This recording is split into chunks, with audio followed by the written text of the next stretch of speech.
Sarah, at the beginning of this scene, Ophelia returns Hamlet's gifts and perhaps his love letters. Has this always been such a classic breakup move? Good question, Ralph. In fact, it might help us see that this is a fairly serious breakup. In the Elizabethan period, returning gifts like this could have been a sign of breaking off an engagement to be married. In other words, maybe Hamlet and Ophelia were getting quite serious. In that case, Hamlet's reply, "I never gave you aught," might suggest that he's refusing to acknowledge that the engagement ever happened. Indeed. Either way, it makes us wonder all the more about the actual state of Hamlet and Ophelia's romance when all of this began.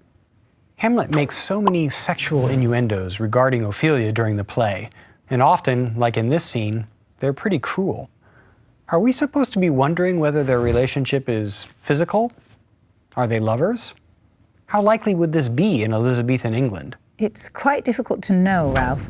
Difficult to know in the case of young, unmarried, upper-class couples around 1600, and difficult to know just in general.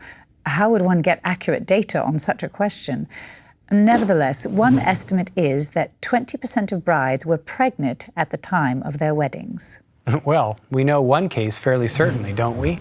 An 18-year-old William Shakespeare who appears to have had a shotgun wedding with a pregnant 26-year-old farm girl from down the road. In the Danish legend on which Hamlet is based, the question of a physical relationship is much more explicit and also more important to the plot.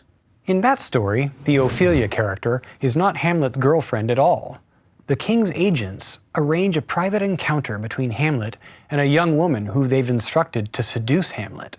If he gives in to this temptation, they will know that he's faking his madness. The young woman does manage to seduce Hamlet, but doesn't want to expose him to the king, and so she manages to elude the king's agents, and she later tells the king that Hamlet resisted her charms.